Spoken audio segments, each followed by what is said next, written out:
The two most likely largest inventions of our generation are the internet and the mobile phone. They've changed the world. However, largely to our surprise, they also turned out to be the perfect tools for the surveillance state. It turned out that the capability to collect data, information, and connections about basically any of us and all of us is exactly what we've been hearing throughout the summer through revelations and leaks about Western intelligence agencies, mostly US intelligence agencies, watching over the rest of the world.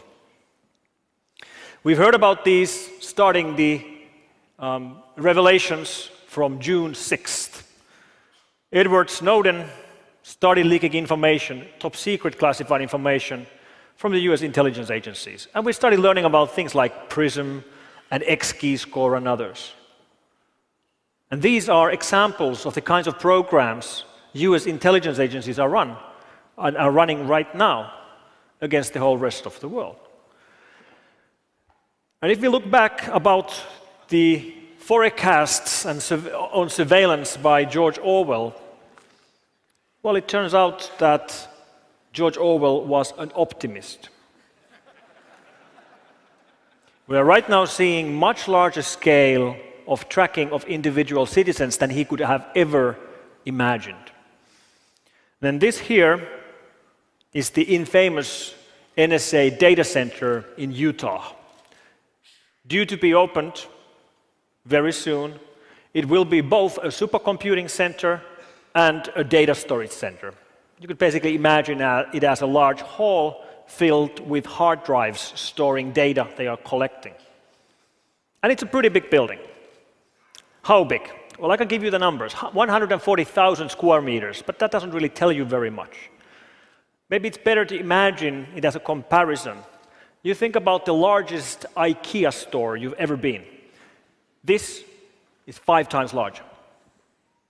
How many hard drives can you fit in an IKEA store, right? It's pretty big. We estimate that just the electricity bill for running this data center is going to be in the tens of millions of dollars a year. And this kind of wholesale surveillance means that they can collect our data and keep it basically forever. Keep it for extended periods of time. Keep it for years. Keep it for decades. And this opens up completely new kinds of risks to us all. And what this is that it is wholesale blanket surveillance on everyone. Well, not exactly everyone, because the US intelligence only has a legal right to monitor foreigners. They can monitor foreigners when foreigners' data connections end up in the United States or pass through the United States. And monitoring foreigners doesn't sound too bad until you realize that I'm a foreigner and you're a foreigner. In fact, 96% of the planet are foreigners. Right? So it is wholesale blanket surveillance of all of us who use telecommunications and the internet. But don't get me wrong, there are actually types of surveillance that are okay. I love freedom, but even I agree that some surveillance is fine. If the law enforcement is trying to find a murderer, or they're trying to catch a drug lord, or trying to prevent a school shooting, and they have leads and they have suspects, then it's perfectly fine for them to tap the suspect's phone and to intercept his internet communications. I'm not arguing that at all. But that's not what programs like PRISM are about. They are not about doing surveillance on people that they have reason to suspect of some wrongdoings. They're about doing surveillance on people they know are innocent. So the 4 main arguments supporting surveillance like this. Well, the first of all is that whenever you start discussing about these revelations, there will be naysayers trying to minimize the importance of these revelations, saying that, you know, we knew all this already. We knew it was happening. There's nothing new here. And that's not true. Don't let anybody tell you that we knew this already, because we did not know this already. Our worst fears might have been something like this. But we didn't know this was happening. Now we know for a fact it's happening. We didn't know about this. We didn't know about PRISM. We didn't know about X-key score. We didn't know about Cybertrans. We didn't know about Double Arrow. We did not know about Skyrider. All these different programs run by US intelligence agencies. But now we do. And we did not know that US intelligence agencies goes to extremes such as infiltrating standardization bodies to sabotage encryption algorithms on purpose. And what that means is that you take something which is secure, an encryption algorithm which is so secure that if you use that algorithm to encrypt one file, nobody can decrypt that file. Even if they take every single computer on the planet just to decrypt that one file, it's going to take millions of years. So that's basically perfectly safe, uncrackable. You take something which is that good and then you weaken it on purpose, making all of us less secure as an end result. The real-world equivalent would be that intelligence agencies would force some secret PIN code into every single house alarm so they could get into every single house because, bad people might have house alarms. But it will also make all of us less secure as an end result. Backdooring encryption algorithms just boggles the mind. But of course, these intelligence agencies are doing their job. This is what they have been told to do. Do signals intelligence. Monitor telecommunications. Monitor internet traffic. That's what they're trying to do. And since most and very big part of the internet traffic today is encrypted, they're trying to find ways around the encryption. One way is to sabotage encryption algorithms, which is a great example about how US intelligence agencies are running loose. They are completely out of control, and they should be brought back under control. So what do we actually know about the leaks? Everything is based on the files leaked by Mr. Snowden. The very first PRISM slides from the beginning of June detail a collection program where the data is collected from service providers, and they actually go and name the service providers they have access to. They even have a specific date on when the collection of data began for each of the service providers. So for example, they named that collection from Microsoft started on the 11th of September 2007, for Yahoo on the 12th of March 2008, and then others, Google, Facebook, Skype, Apple, and so on. And every single one of these companies denies. They all say that this simply isn't true, that they are not giving backdoor access to their data. Yet, we have these files. So is one of the parties lying, or is there some other alternative explanation? And one explanation would be that these parties, these service providers, are not cooperating. Instead, they've been hacked. That would explain it. They aren't cooperating, they've been hacked. In this case, they've been hacked by their own government. That might sound outlandish, but we already have cases where this has happened. For example, the case of the Flame malware, which we strongly believe was authored by the US government, and which, to spread, subverted the security of the Windows Update network.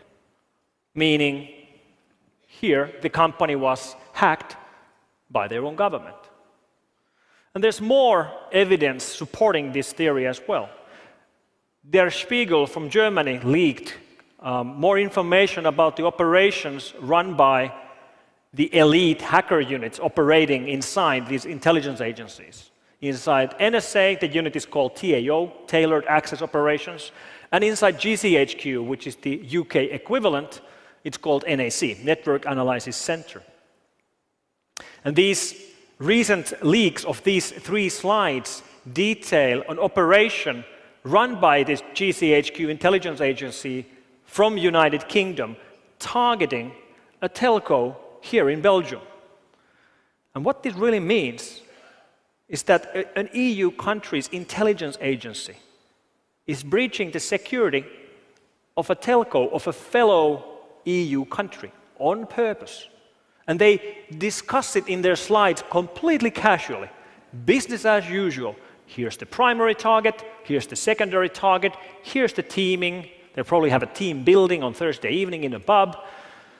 They even use cheesy PowerPoint clip art like, success when they gain access to services like this. What the hell? Then there's the argument that, okay, yes, this might be going on, but then again, other countries are doing it as well. All countries spy. And maybe that's true. Many countries spy, not all of them. But let's take an example. Let's take, for example, Sweden.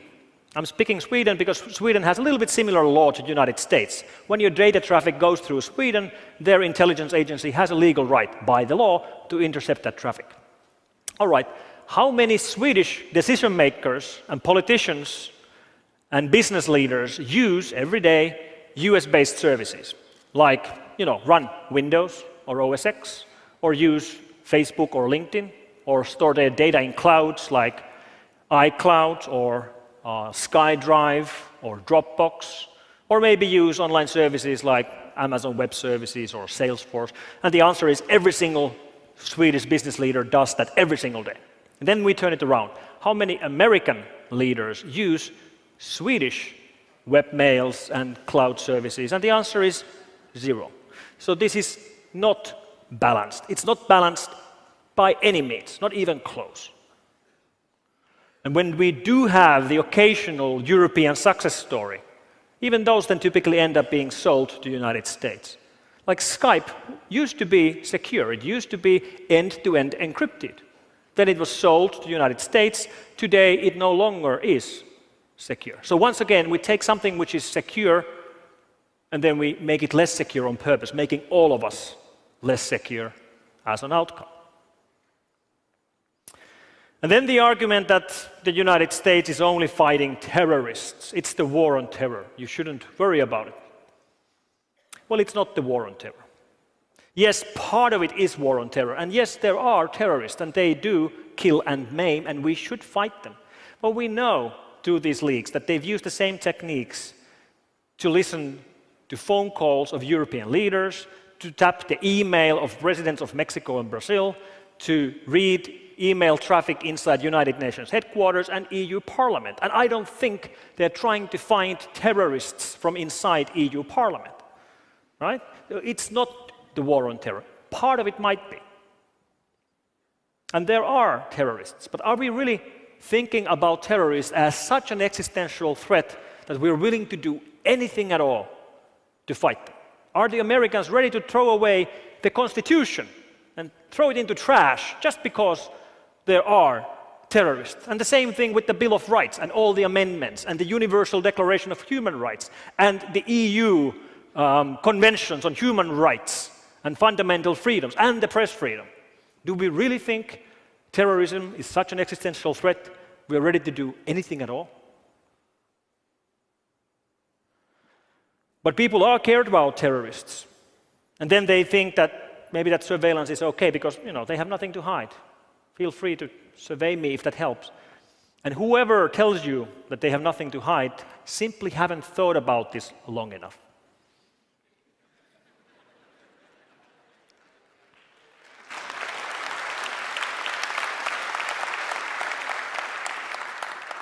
Because we have this thing called privacy. And if you really think that you have nothing to hide, please make sure that's the first thing you tell me, because then I know that I should not trust you with any secrets, because obviously you can't keep a secret. But people are brutally honest with the internet. And when these leaks started, many people were asking me about this. And I have nothing to hide. I'm not doing anything bad or anything illegal. Yet, I have nothing that I would in particular like to share with an intelligence agency, especially a foreign intelligence agency. And if we indeed need a big brother, I would much rather have a domestic big brother than a foreign big brother. And when the leaks started, the very first thing I tweeted about this was a comment about how, when you've been using search engines, you've been potentially leaking all that. to US intelligence. And 2 minutes later, I got a reply by somebody called Kimberly from the United States challenging me. Like, why am I worried about this? Like, what am I sending to worry about this? Am I sending naked pictures or something? And my answer to Kimberly was that what I'm sending is none of your business. And it should be none of your government's business either. Because that's what it's about. It's about privacy. Privacy is non-negotiable. It should be built in to all the systems we use.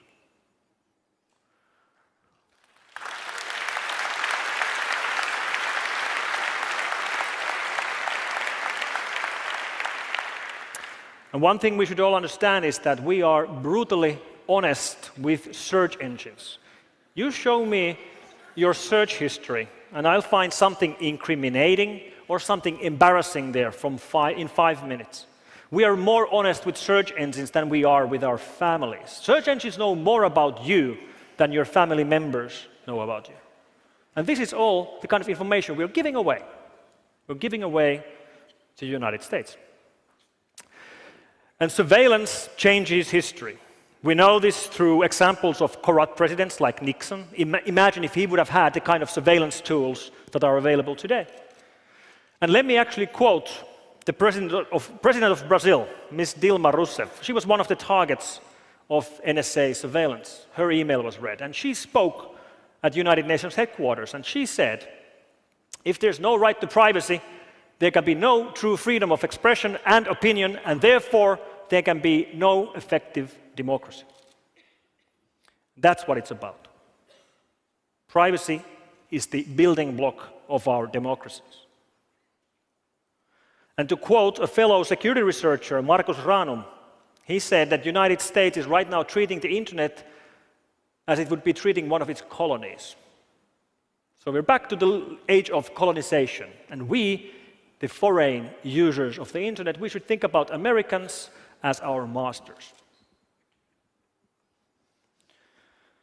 So Mr. Snowden, he's been blamed for many things. Some are blaming him for causing problems to the US cloud industry and software companies with these revelations. And blaming Snowden for causing problems to the US cloud industry would be the equivalent of blaming Al Gore for causing global warming.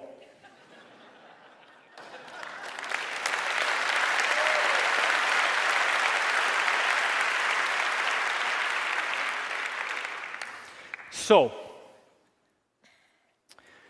what is there to be done? Should we worry? No, we shouldn't worry. We should be angry, because this is wrong, and it's rude, and it should not be done. But that's not going to really change the situation. What's going to change the situation for the rest of the world is to try to steer away from systems built in the United States. And that's much easier said than done. How do you do that? A single country, any single country in Europe cannot replace and build replacements for the US-made operating systems and cloud services. But maybe you don't have to do it alone. Maybe you can do it together with other countries. And the solution is open source. By building together open, free, secure systems, we can go around such surveillance. And then one country doesn't have to solve the problem by itself. It only has to solve one little problem. And to quote a fellow security researcher, Haron Mer, one country only has to make a small wave. But those small waves together become a tide.